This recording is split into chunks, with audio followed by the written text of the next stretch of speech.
नमस्कार दोस्तों, मैं धर्मेंद्र आप सभी का अवधूत नगरी के पॉलिटी की क्लास में स्वागत करता हूं। और आज का सेशन शुरू करने से पहले थोड़ा इंट्रो इंस्टीट्यूट के बारे में। अवधूत नगरी एक ऐसी संस्था है जहां पर आप सिविल सर्विस एग्जामिनेशन की प्रिपरेशन कर सकते हैं, प्री और मेंस की तैयारी कर सकते हैं और हमारे क्लासेस को आप लाइव यूट्यूब पर भी देख सकते हैं।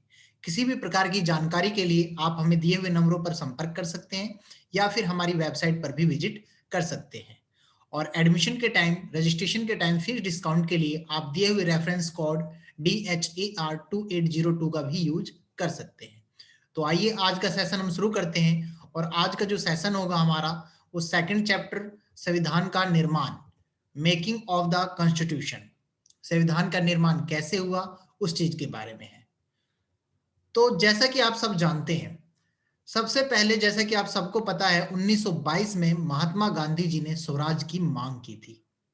1922 में महात्मा गांधी जी ने पहली बार स्वराज की मांग की थी और उसी स्वराज की मांग को लिखित रूप से एक रेजोल्यूशन के रूप में जो पास किया था वो मोतीलाल नेहरू जी ने किया था 17 मई 1927 को। उसके बाद 19 मई 1928 को, लगभग एक साल बाद, एक ऑल पार्टी कॉन्फ्रेंस रखी जाती है जिसमें पंडित मोतीलाल नेहरू जी संविधान के निर्माण के लिए एक रिपोर्ट पेश करते हैं। और वो रिपोर्ट कब, साइमन कमीशन का जो विद्रोह होता है, साइमन कमीशन गो बैक का जो नारा लगता है, उन सबके बाद। आप लोगों को याद होगा कि जब साइमन कमीशन भारत में आया था तो उस समय एक भी भारतीय सदस्य नहीं था।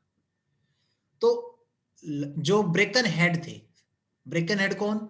सेक्रेटरी, इंडियन स्टेट सेक्रेटरी, जो भारतीय राज्य सचिव ब्रेकन हेड जो थे, उन्होंने सभी लोगों को, सभी पार्टियों के लोगों को बुलाया कि भाई आप लोग क्या बात है, इस मतलब यानी कि इस साइमन कमीशन को क्यों नहीं मान रहे। ठीक है, तो सभी लोगों ने एक बात कही कि भाई हम क्यों मान ले, इसमें एक भी भारतीय सदस्य नहीं है और भारतीय संविधान के निर्माण में भारतीय सदस्य ना हो, फिर क्यों हम माने इसे, हम अपना संविधान खुद बनाना चाहते हैं।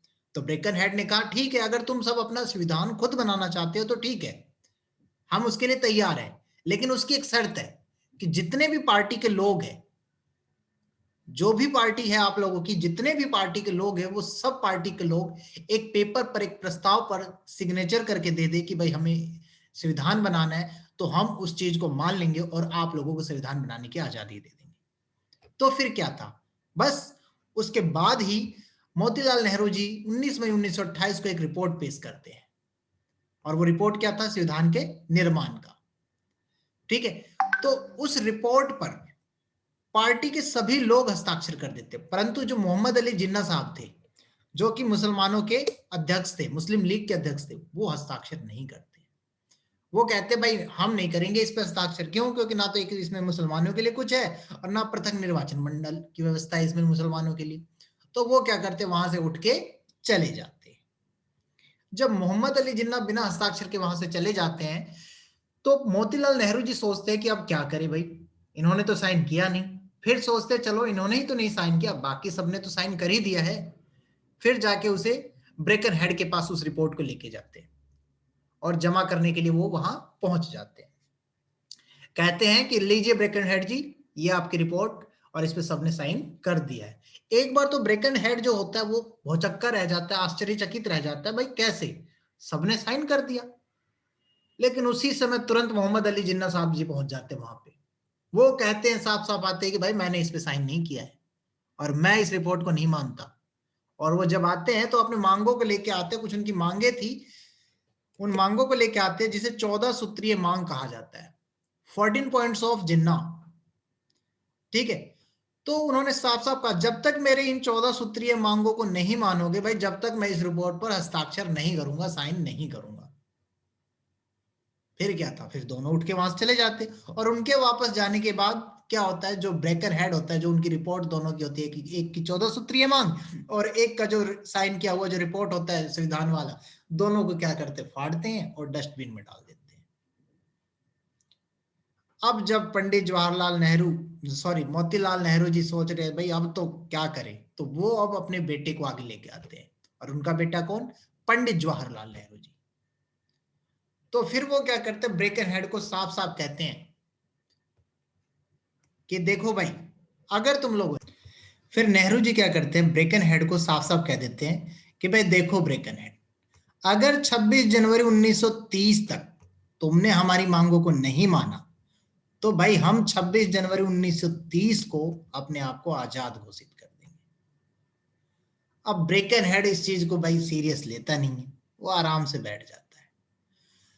फिर जवाहरलाल नेहरू जी 26 जनवरी 1930 को मध्य रात्रि तक उनके जवाब का इंतजार करते हैं, परंतु ब्रेकनहेड कोई टेंशन नहीं, वो कुछ इसके बारे में कुछ कहना ही नहीं चाहता, तो उधर से ब्रेकनहेड की तरफ से कोई जवाब नहीं आता है। फिर उसी दिन 26 जनवरी 1930 को ही आधी रात को जवाहरलाल नेहरू जी लाहौर में रावी नदी के तट पर अपने देश का झंडा फहरा देते हैं और अपने आप को आजाद घोषित कर देते हैं। दोस्तों, जो देश का झंडा है यहाँ पर सिंपल जो अपना चरखे वाला झंडा आता था उसे, क्योंकि आपको पता है राष्ट्रीय ध्वज को जो मान्यता मिली थी वो इसके बाद में मिली थी, काफी बाद में, ठीक है। तो यहाँ पर देश के झंडे का तात्पर्य आप समझ गए होंगे। और इन सब चीजों को जो ये अधिवेशन हुआ था इसे लाहौर अधिवेशन के नाम से भी जाना जाता है। उसके बाद कुछ समय पश्चात एम.एन. रॉय जी 1934 में संविधान सभा के निर्माण की मांग रखते हैं। वो कहते हैं कि संविधान सभा का निर्माण होना चाहिए जो कि भारतीयों के द्वारा बनाई जाए। और फिर इसके कुछ समय बाद 1938 में जवाहरलाल नेहरू जी क्या करते हैं, संविधान सभा के गठन की आधिकारिक घोषणा कर देते हैं। और सबको पता है इस समय क्रांतिकारी आंदोलन भारत में काफी तेज चल रहा था, तो जो ब्रिटिश शासनकाल था, जो ब्रिटिश शासन था वो दबाव में चल रहा था। और जब उन्हें समझ में आ गया कि भाई ये लोग अब नहीं मानने वाले, कुछ ना कुछ तो करना पड़ेगा इनके लिए, तो उन्होंने क्या किया, 1942 में सर स्टैफर्ड क्रिप्स जो कि ब्रिटिश सरकार के कैबिनेट मंत्री थे और ब्रिटिश उनके मंत्रिमंडल का एक सदस्य है, भारतीय संविधान सभा के निर्माण के प्रस्ताव के साथ उन्हें भारत भेज दिया गया। और इसी जो सर स्टैफर्ड क्रिप्स जब भारत आए थे तो वो उन्हें इसी मतलब प्रस्ताव को लेकर आए थे, तो इसे आप लोग क्रिप्स मिशन के नाम से जानते हैं। लेकिन अब ये जो क्रिप्स मिशन का प्रस्ताव था इसे भी मुसलमानों ने ठुकरा दिया। क्यों ठुकरा दिया भाई?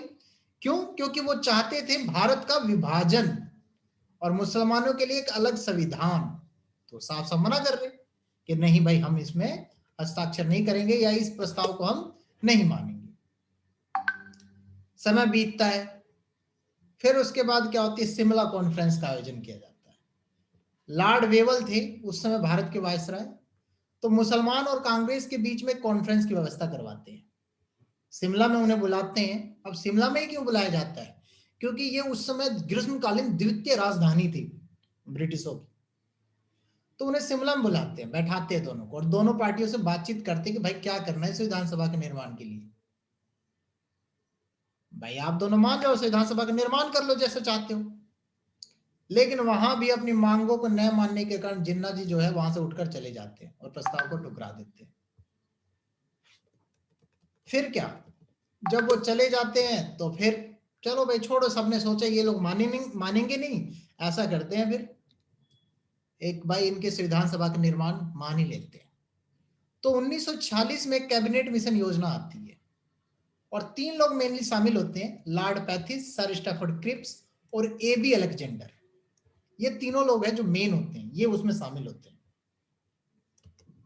और जो क्रिप्स जो अपना कैबिनेट मिशन योजना है, ये 24 मार्च 1946 को भारत मतलब ये योजना हुई थी, याद रखना 24 मार्च 1946 को।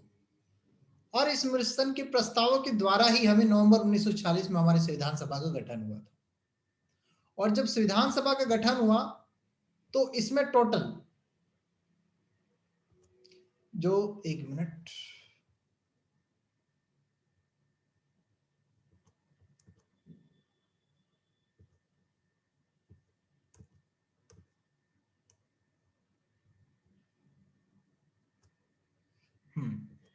दो इसमें टोटल जो सदस्य थे 389 थे, 296 ब्रिटिश भारत के, 93 देसी रियासतों के और 296 में से 208 अंक कांग्रेस की सीट, मुस्लिम लीग के 73 और अन्य के 15 थे। और जो प्रांत और देसी रियासत थी, जो छोटी छोटी रियासतें थी, उनमें जो सीटों का बंटवारा हुआ था वो उनके जनसंख्या के आधार पर, मतलब जिसमें जितनी जनसंख्या उतनी उसी के हिसाब से उनकी सीटें मिली। और जो चुनाव हुए थे वो एकल संक्रमणीय मत के माध्यम से हुआ था और समानुपातिक प्रतिनिधित्व के द्वारा। और देशी रियासतों के प्रतिनिधियों का जो चयन हुआ था वो रियासत के जो प्रमुख थे, जो मुखिया होते थे, उनके द्वारा किया गया था। और इस प्रकार संविधान के लिए जो चुनाव हुए थे वो जुलाई अगस्त 1946 में हुए थे। और जब चुनाव हुए तो देशी रियासतों की जो सीट थी 93, वो भी उनसे नहीं भर पाई। क्यों? क्योंकि वो खुद को संविधान सभा से अलग रखना चाहते थे। तो इस प्रकार से हमारे संविधान सभा का निर्माण हो गया लगभग। और संविधान सभा की पहली बैठक 9 दिसंबर 1946 को हुई, जिसे मुस्लिम लीग ने बैठक का उसका भी बहिष्कार किया और अलग से पाकिस्तान की मांग रखी थी। और इस बैठक में केवल 211 सदस्यों ने हिस्सा लिया था। और जो डॉक्टर सच्चिदानंद सिन्हा थे उन्हें अस्थायी अध्यक्ष के रूप में मनोनीत किया गया था और BN राय साहब को सलाहकार चुना गया था। 11 दिसंबर 1946 को फिर डॉक्टर राजेंद्र प्रसाद जी को सभा के स्थायी अध्यक्ष बना लिया गया था। याद रखें 9 दिसंबर 1946 को तो डॉक्टर सच्चिदानंद सिन्हा को टेम्परेरी, ठीक है, और 11 दिसंबर को परमानेंटली। याद रखना ये चीज, 2 दिन का गैप है, ठीक है। और फिर उसी प्रकार SC मुखर्जी और TT कृष्णमाचारी जी थे, वो उन्हें उपाध्यक्ष बनाया गया। और फिर 13 दिसंबर 1946 को, 13 दिसंबर मतलब उसके फिर से 2 दिन बाद, पंडित नेहरू जी एक प्रस्ताव पास करते हैं। वो प्रस्ताव होती है उद्देश्य प्रस्ताव, जिसे आप उद्देशिका के नाम से भी जानते हो। ये उद्देशिका वही है जो आगे चलकर प्रियम्बल का काम करती है, प्रियम्बल के नाम से जानी जाती है। क्यों? और इसमें संविधान सभा के ढांचा और उसका दर्शन, इनसे संबंधित बातें थी कि संविधान सभा का निर्माण कैसे होना चाहिए, उसमें क्या क्या सम्मिलित होना चाहिए। और फिर 22 जनवरी 1947 के सर्व सहमति से स्वीकार कर लिया जाता है। और आगे चलकर बता ही दिया मैंने आपको, ये उद्देशिका ही संविधान की प्रस्तावना बनती है। ठीक है,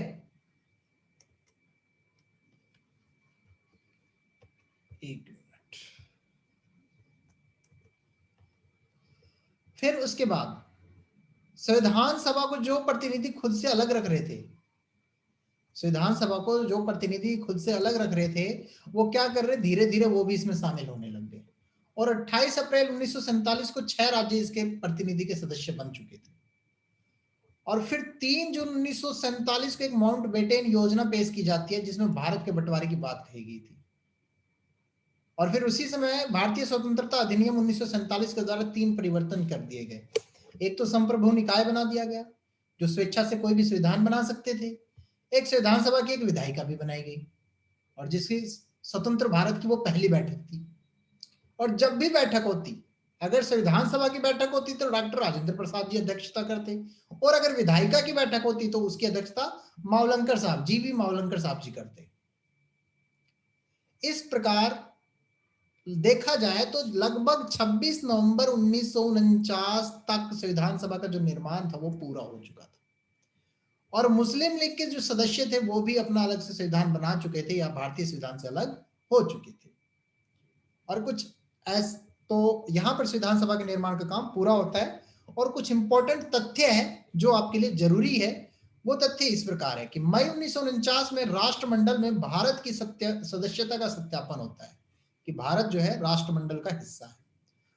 22 जुलाई 1947 को राष्ट्रीय ध्वज को अपनाया गया। मैंने बताया था राष्ट्रीय ध्वज को बाद में अपनाया जाएगा। राष्ट्रीय गान को, राष्ट्रीय गीत को 24 जनवरी 1950 को अपना लिया गया था। और उसी दिन डॉक्टर राजेंद्र प्रसाद जी हमारे देश के पहले राष्ट्रपति बने थे। तो इस प्रकार संविधान सभा के निर्माण का कार्य जो है वो पूरा होता है। और इसमें लगने वाला जो समय होता है टोटल 2 साल 11 महीने 18 दिन का होता है। और कुल इसमें जो कुल बैठक होती है, 1 मिनट, 11 बैठक होती है। इस 11 बैठक में टोटल जो बात करें खर्चे की, वो 64 लाख का खर्चा आता है। इसमें 64 लाख का बजट आता है इसमें।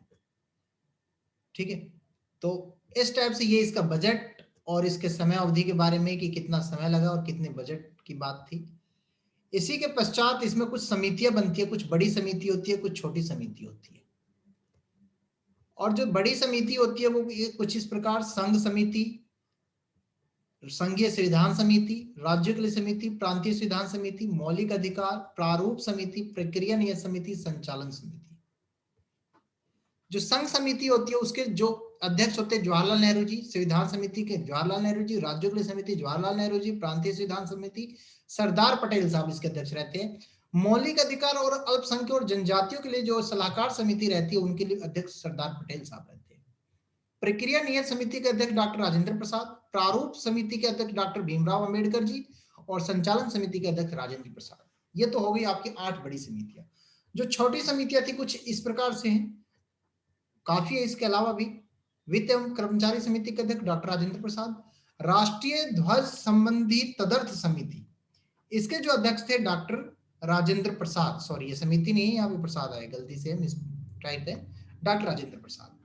और जो संविधान सभा के कार्यों के लिए जो समिति बनाई गई थी उसके भी अगर अध्यक्ष की बात करें तो वो भी कौन थे? डॉक्टर राजेंद्र प्रसाद, सॉरी जीवी मावलंकर साहब, जीवी मावलंकर साहब भी इसके ही अध्यक्ष थे। तो ये 8 तो हो गई हमारी बड़ी समितियां और कुछ हो गई छोटी समिति। ये छोटी समितियां इतनी ही नहीं है, मैं बार बार कह रहा हूं और भी समितियां हैं, ठीक है, तो उस चीज का आप ध्यान रखना। और अच्छा ये संघ समिति हो गए, यहाँ पे संघ शक्ति समिति है, ये संघ शक्ति समिति अध्यक्ष जवाहरलाल नेहरू जी, ठीक है। तो इस प्रकार से अगले स्लाइड की तरफ हम बढ़ते हैं। अगली जो स्लाइड है हमारे प्रारूप समिति से संबंधित है। प्रारूप समिति का निर्माण जो है, गठन जो है 29 अगस्त 1947 को होता है और इसमें टोटल 7 सदस्य मेन रहते हैं। बी आर अम्बेडकर साहब जो कि अध्यक्ष थे इसके, गोपाल स्वामी जी, कृष्ण स्वामी अय्यर जी, के एम मुंशी साहब, सैयद मोहम्मद सादुल्ला जी, एन माधवराव जी, टी कृष्णाचारी जी।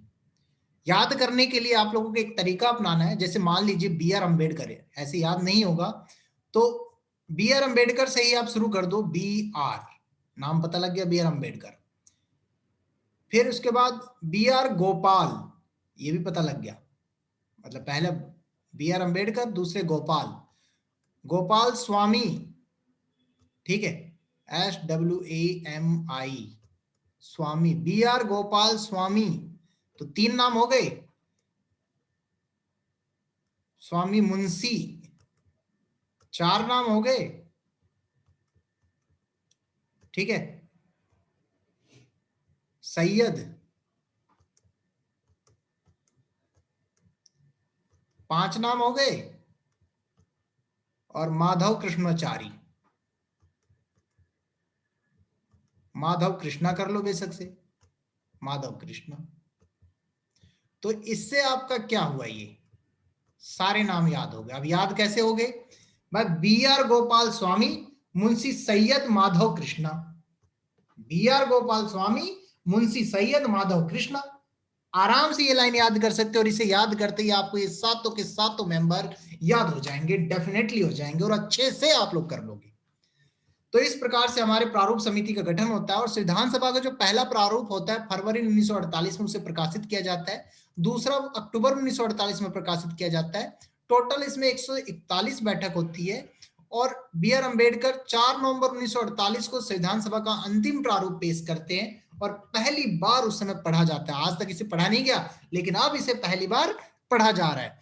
5 दिन तक लगातार 9 नवंबर 1948 तक उस पर चर्चा होती है और फिर उसके बाद 15 नवंबर से 17 नवंबर तक उस पर चर्चा चलती है। और बात करें इसमें टोटल तो 7,653 संशोधन प्रस्ताव आते हैं, अमेंडमेंट प्रपोजल आते हैं, जिसमें से टोटल 2,453 पर ही सभा में चर्चा होती है, बाकी को छोड़ दिया जाता है।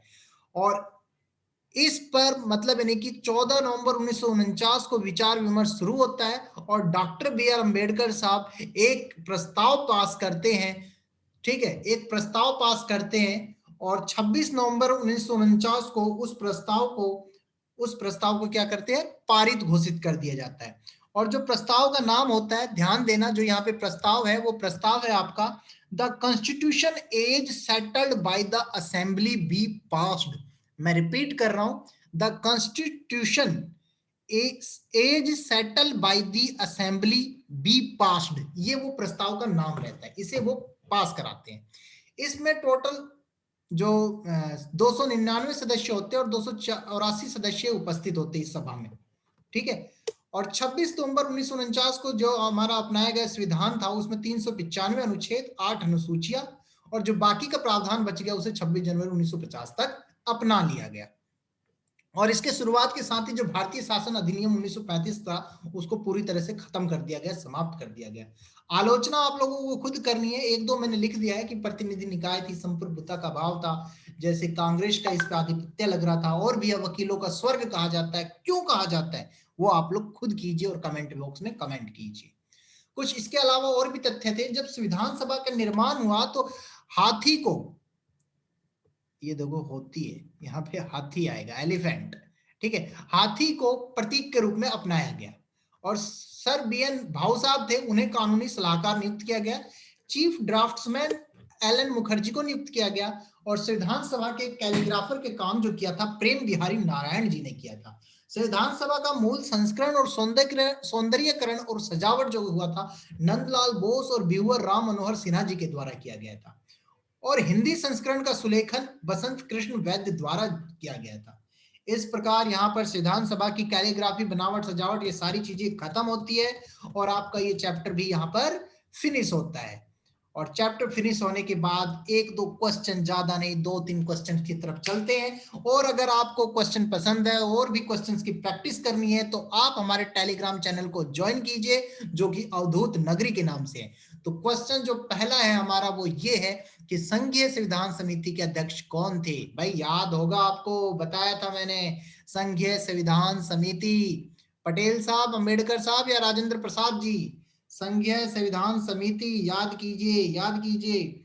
उसका पहला क्या था बताइए? संघीय संविधान समिति, भाई बताया था ना, जवाहरलाल नेहरू जी थे। तो इसमें से तो एक भी नहीं है, तो हम छोड़ देते हैं, ऑप्शन गलत है। ये एक और ऑप्शन आएगा, इनमें से कोई नहीं, वो आएगा। संघीय संविधान समिति के जो अध्यक्ष थे वो जवाहरलाल नेहरू जी थे। प्रारूप समिति का गठन कब हुआ? ये भी जस्ट अभी बताया था आप लोगों को, जस्ट अभी बताया था प्रारूप समिति का गठन। और ये बताया था ना 29 अगस्त 1947। तो कौन सा आंसर? ए, अगस्त 1947। उद्देश्य प्रस्ताव किसके द्वारा पेश किया गया था? ये भी बताया था आप लोगों को, किसके द्वारा? नेहरू जी के द्वारा। ठीक है। लाहौर अधिवेशन कब हुआ था? ये भी आप लोगों को बताया था 1930 में। कब हुआ था? 1930 में। तो दोस्तों ऐसे और क्वेश्चंस की प्रैक्टिस के लिए तुरंत हमारे टेलीग्राम चैनल को ज्वाइन करें जहां से आप क्वेश्चंस के भंडार पा सकते हैं। और इस प्रकार आज का सेशन हमारा खत्म होता है। अगर आप सभी को वीडियो पसंद आई हो तो वीडियो को सब्सक्राइब करें, लाइक करें, कमेंट करें और दोस्तों के साथ शेयर जरूर करें। आप सभी का तहे दिल से धन्यवाद वीडियो को देखने के लिए। Thanks a lot.